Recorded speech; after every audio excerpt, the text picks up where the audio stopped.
In this video, I'll be going over Apple's restrictions on Coinbase and BzX DeFi project gets hacked.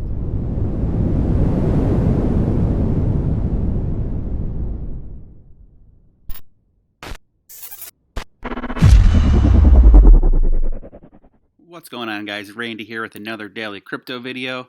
Before I get into today's content, I just want to let you know about the Brave browser. If you haven't downloaded it yet, it's just like Google Chrome. You can download Google Chrome extensions. The cool thing though with this is it blocks trackers and ads automatically, as well as saves you on bandwidth and saves you on time. So far this month, I've earned 16.095 basic attention tokens just for clicking ads like this one down here for TradeStation Crypto. That's $4.13. When BAT eventually hits its all-time high again and probably surpasses that, you're talking over $16 just for using a browser that I'd be using anyway. So if you want to try it out, link is down in the description below. All right, so today's content. I covered this once before. So Apple is giving Coinbase a hard time. Apple, not the most crypto-friendly company, which surprises me because they're such a forward-thinking company. Maybe they see it as a threat. I don't know. Makes you wonder if Steve Jobs were still around, what he would think of it, because the blockchain technology has everything to do with computers, and that's what Apple's all about. So we'll see. We'll see how this comes about. But Brian Armstrong, the CEO of U.S. cryptocurrency exchange Coinbase, alleges that Apple is stifling innovation in crypto and sidelining DeFi to protect itself from competition.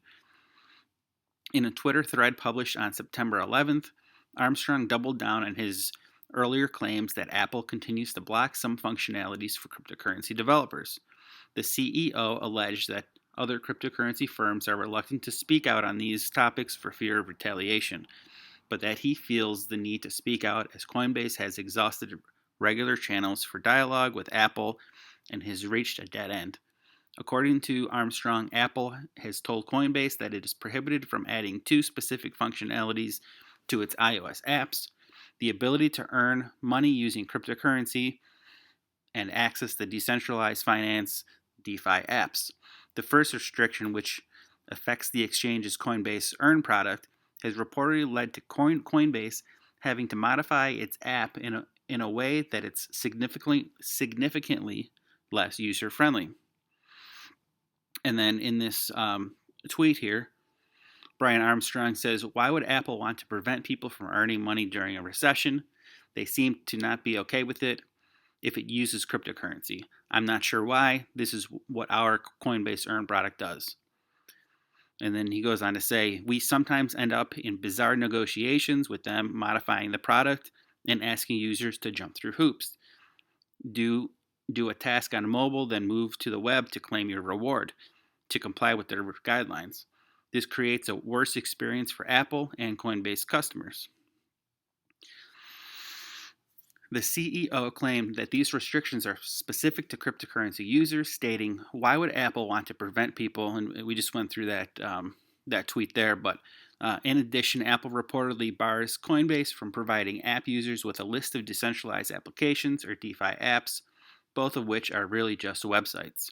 Apple's justification for this has recently been that the Coinbase app offers cryptocurrency transactions in non-embedded software within the app, which is not appropriate for the App Store.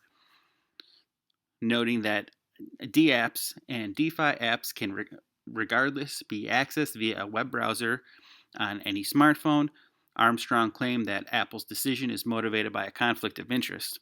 While these restrictions are ostensibly designed to protect customers, it increasingly looks like they are also protecting Apple from competition, he wrote.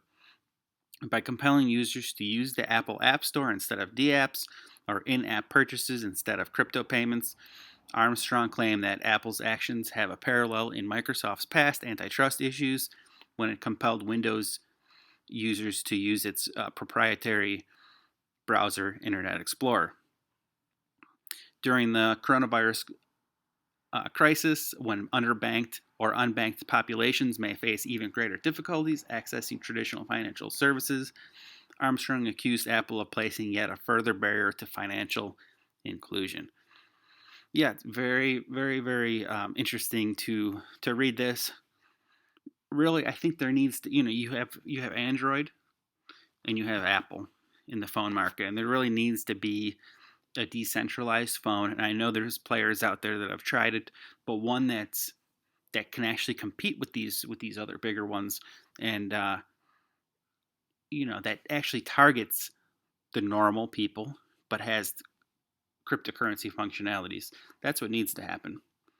But at the same time, you also need to get on the Apple App Store, because people love the product and they're not going to leave regardless of if a third option, like a decentralized option, comes out. Best thing to do is get Apple on your side. It's unfortunate, but that's where we're at with that. Moving on to DeFi lender BzX reclaims $8 million stolen in Sunday's attack.